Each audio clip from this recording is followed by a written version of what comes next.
Text by Hinton, Chapter 4, Part 2. I was having lunch at school with a couple of other guys when Jamie came up to the table. "I want to talk to you." "Sure," I said, ignoring the jibes and snickers from the other guys.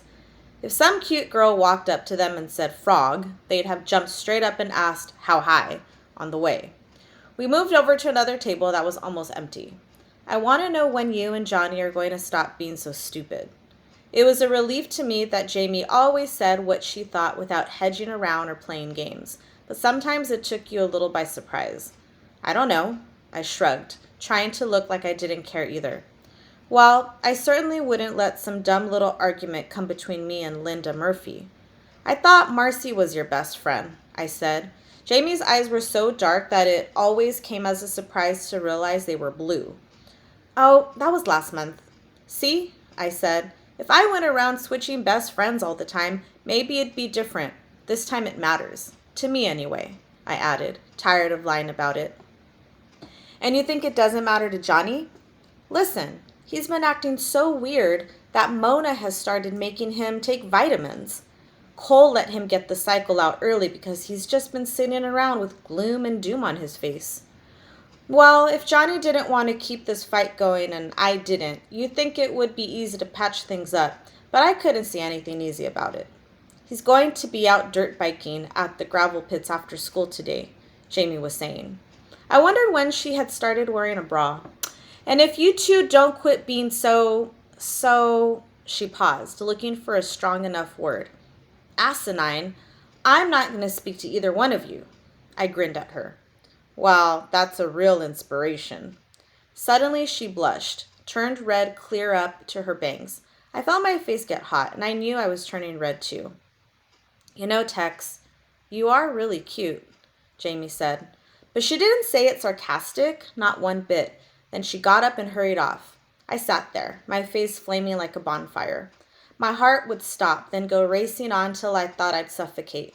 I had a sudden urge to jump up on my chair and let out a war whoop, but I managed to control myself for a little while. When Eddie Joe Cummings came by and cracked a joke, I laughed and dumped what was left of my chocolate milk on his head. I got out to the gravel pits with Roger Jennett. Roger wasn't real popular with a lot of people, seeing how he was given to stealing things and beating up on kids he knew he could whip. But me and him always got along okay. Anyway, I needed a ride out to the gravel pits, and he had a cycle. There were 5 or 6 cycles out there, roaring up and down the hills, seeing how high they could jump, or who could do the longest wheelie. Johnny was there, but didn't give any indication that he saw me. That bugged me for a second, but then I knew it wasn't going to be easy. After a while, everybody got together and talked over an old subject, doing an Evel Knievel jump over the creek. Last year, a high school senior had tried it, missed, and broke his back. Since then, a lot of people talked about jumping the creek, but nobody really tried it. A couple of people, including Roger Jennett, said they had tried it and made it, but unfortunately, nobody had been around to witness it. I had always wanted to try it myself.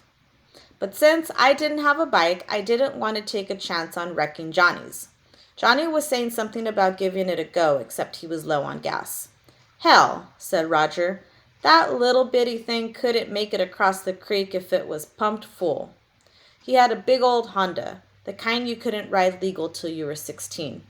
You'd think he wouldn't want to keep reminding everybody he was 16 and still in the 9th grade, but somehow I don't think Roger ever saw it like that. "Sure it could," Johnny said. He looked at his fuel gauge. "Maybe I have got enough to try it." I swung off the back of Roger's cycle. "I don't know," I said, looking at Johnny's fuel gauge. "You look awful low on gas to me." I was trying to give Johnny a way to get out of a try, but he looked at me like I was razzing him. "It's enough," he said curtly, then started up the hill. I took 2 long strides and hopped on behind him. He didn't say anything. On top of the hill we stopped. The trail led straight down, right to the edge of the creek, then made a sharp left. On the other side, the bank was grassy. There weren't any tire tracks there. The creek sides were steep, and it was a 20-foot drop to the creek bed at least. "You can get off now," Johnny said. "Hey, come on," I said. "You don't want to kill yourself." We looked down to where everybody was grouped, watching. Roger hollered something. We couldn't hear what. Off, Johnny said. I got off reluctantly. Johnny, he revved up the engine and took off. I watched him, so antsy I couldn't stand still. Geez, Johnny, faster! I was twisting my fists around like I could change the gears for him. He could have had it wide open by now, full throttle, unless he wanted to be able to stop, unless he thought he'd change his mind. He's going right off the cliff, damn it. I thought he's going to be dead and I could have stopped him. I should have stopped him. I started running. Johnny realized he didn't have enough speed, not enough to make the jump, but too much to stop. Felt like I was running in a nightmare. I was going as fast as I could but not covering any ground. Everything was happening in slow motion. Johnny slammed on the brakes and the cycle skidded, turning but moving right toward the creek. Johnny laid the cycle on its side and they both slid to the edge. I didn't stop running, even when I saw he wasn't going over. Johnny was looking at his leg. Most of his jeans and part of his leg was in shreds from the gravel. His jacket had protected his arm, but his knuckles were skinned up too. Everybody else buzzed up. Roger had the decency to pause, making sure Johnny wasn't really hurt before he said, "Run out of gas?" Johnny didn't look up from picking the rocks out of his leg. I could tell he was wishing he had gone over the bank rather than have to face everybody.